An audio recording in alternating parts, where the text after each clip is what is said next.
Hey there, welcome to Violet's DIY Style. I'm Violet, and today's tutorial was supposed to be a collab with Aunt Place and Anita. And they contacted me and asked if I would like to participate in a collab with them doing McKenzie Child inspired Halloween decor pieces. Now, I'm not sure if they have already done that collab and that have that playlist, but if they don't and I am still available or able to participate, I'll make sure to leave that list down below, but I will also leave their channels down below as well if you'd like to go and check out their McKenzie Child inspired Halloween decor pieces as well. So the first DIY I'm going to do, basically you're going to go ahead and grab one of these salt and pepper shakers from Dollar Tree that are in an owl. I believe they have quite a few different ones for all the holidays, but this is just one that I had in my decors from last year. It just so happened that one of them broke, so I was left with just the one shaker. So this was a perfect DIY for me to do with this owl. So what I did first was basically just paint it all white. What I did do was actually leave the ears and the little eyes orange. But in all honesty, if I do this again, I'm going to paint it all white and just start with a clean canvas. Not because it didn't come out right, but because I think if I would have painted it all completely white, that gold would have popped a little bit better. So what I did for this one was basically, again, just paint it all white and allow it to completely dry. Then I kind of tried to figure out how I wanted this owl to look. I went online to the McKenzie Child website and kind of looked through their Halloween decor pieces, and lo and behold, I saw an owl. So it was perfect. I got really inspired by the actual owl that McKenzie Child has. So what I did was just go ahead and allow this to dry, grab my black paint, because you know McKenzie Child is so famous for the black and white look. And I started making little blocks onto the belly of my owl. And I just freehanded it. But of course, if you want them to be exactly symmetrical and in a row perfectly, just go ahead and measure it all out before you decide to start painting on it. But what I did was just basically do 3 little blocks of black. And then in between those blocks for the second row, I did in between the other blocks, if that makes sense. Hopefully you guys can see what I did. And then I just did that throughout the entire belly part, which was basically about 3 rows of these little checkers. McKenzie Child is hand painted, so doing this freehand to me was perfect. Once I finished with those, in between that 3rd row where the, or the 4th row, I'm sorry, where my wing of my owl is at, that's where I changed it up, because if you notice on the McKenzie Child one, it has kind of a different pattern throughout the entire owl. So I wanted to kind of do a little bit something to look similar to that. So what I did for the wings was basically do that just the straight line kind of black and white stripes. And I only did that to the wing part of the owl.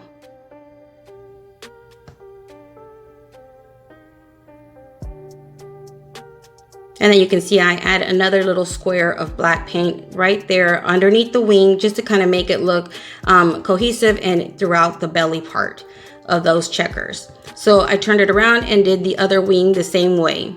Now this is, you can do it any way you like. Basically it's just using the black and white.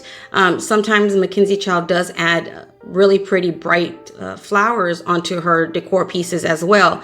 But I thought this was a little bit too small for me to do that. So I decided just to go ahead and make it the classic black and white. So once you're done with both wings and you do that one little square down at the bottom, just to make sure that, you know, every spot has the black and white theme,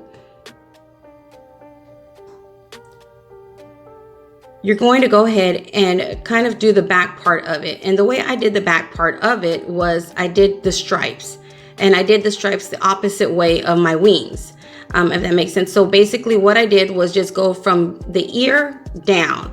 And as you can see, it didn't come out perfect. You just kind of go back and forth and paint it. I just didn't want to make one thick coat. So I just did it little by little. And then I did another one right in the center of my back, the back, kind of going all the way from in between the eyes to the middle part. And then you do your third one where the other ear is at.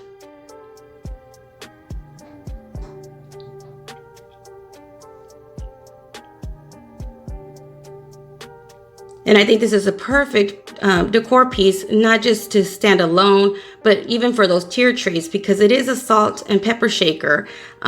So you can use it for, you know, those tier trays, that perfect little extra piece that you want to add, or, you know, around a flower arrangement. Just, it's an adorable little piece, if you ask me. I absolutely love it. So what I did again was just kind of finish up the back side, which was the head as well, with those stripes going up and down.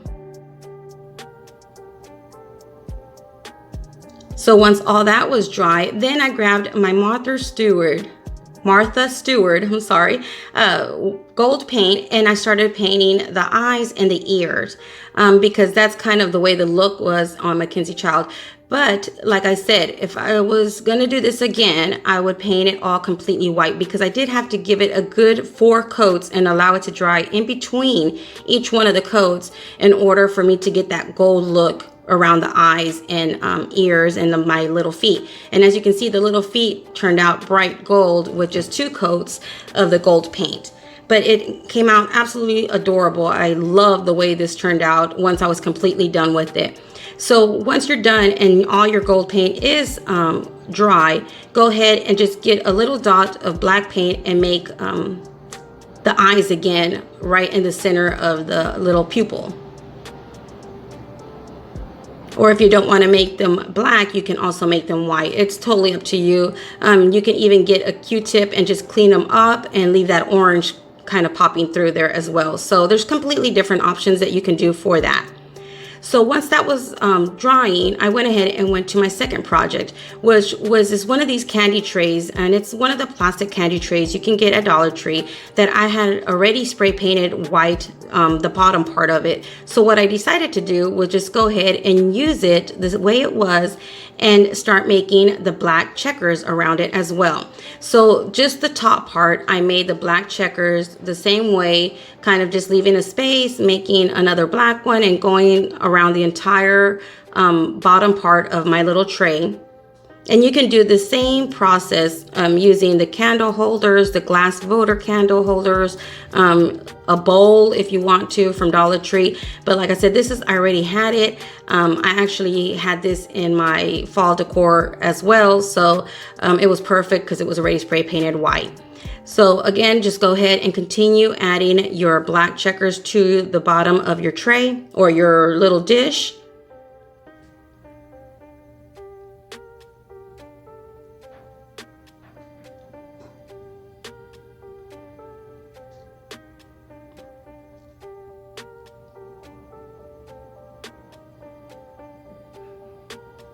And then once you're done doing that, go ahead and go in between each one of those squares that you did, and then just draw another little line or square. I just drew a little line just so I can see where they're at before I went to my next step. So they don't have to be perfect, but you want to make sure that it's in between each one of those little squares that you already did around the dish.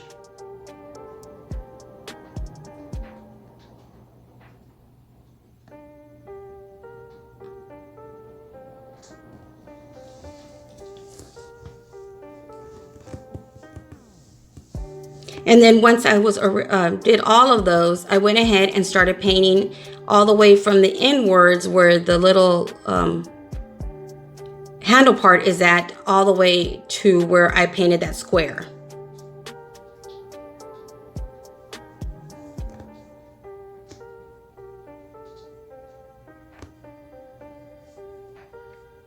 And again, I freehanded it because I didn't mind it being not perfect. I just wanted it to be kind of more like McKenzie Child, hand painted. So this is the way it looks once you're done with that part. Then, if you can see, it has little grooves on the bottom handle part and the stand part. So what I did was basically just paint one of those grooves black and left the other one white.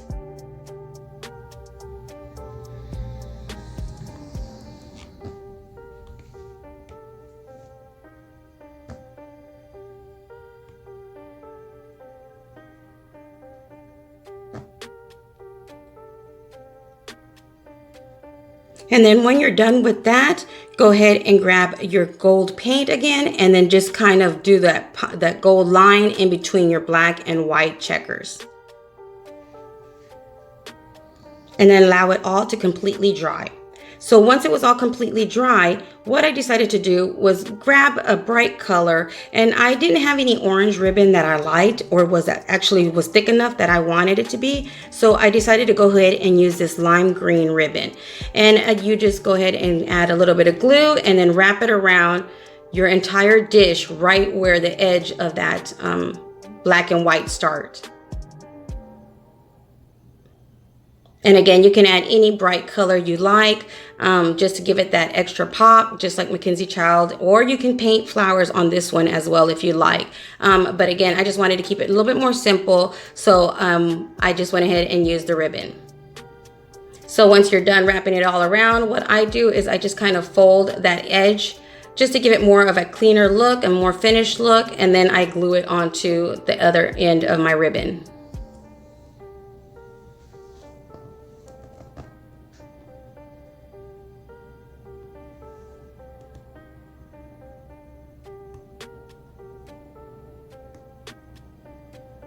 Just pull on the ribbon nice and tight. So once you're done with that, go ahead and put some kind of foam inside the center, and I just used hot glue to keep that in place. Then I grabbed all my flowers, and basically I just grabbed these white ones and some black flowers, roses that are at Dollar Tree right now, and I just cut the stems to make them individual flowers. Now this rose bunch right here has some skulls in it. I might use them, I wasn't too sure, so I went ahead and cut them off as well. So once I was done cutting 2 of the black rose stems and then 1 of the white ones, I went ahead and grabbed this party bag filler, and it was in black in the Halloween department right now, and I just filled in the rest of my dish just instead of using greenery. Then I just started inserting my black and white flowers.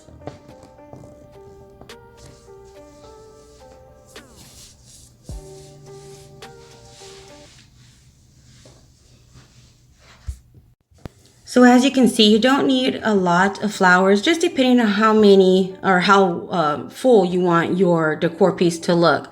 But I thought these 3 bunches were perfect.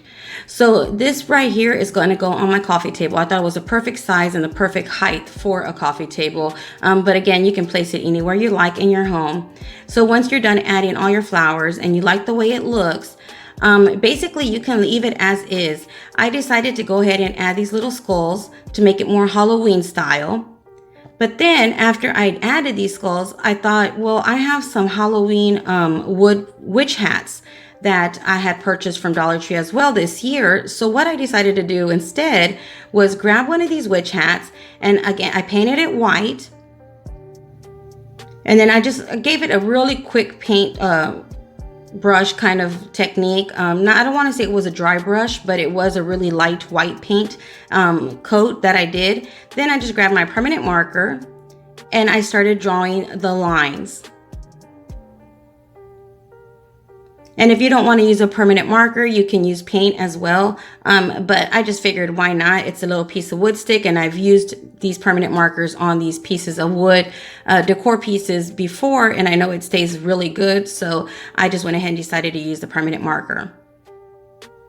And you can make the checkered, or like I am, just the horizontal or vertical lines on here. It's basically all up to you on how you want to make the black and white design on your piece. So once you're done adding all your black pieces on here and you're happy, you can do the back side. And I would recommend you do the back side if you're going to do it, add this decor piece to your coffee table or something like that, that someone's going to see it on both sides.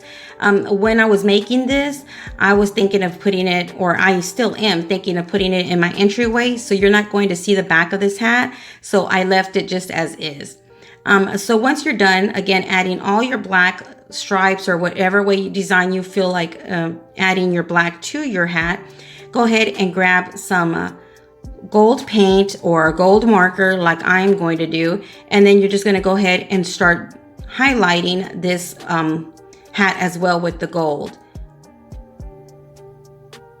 And to tie it into my decor piece, I went ahead and decided to add a little lime green bow as well onto my little witch's hat.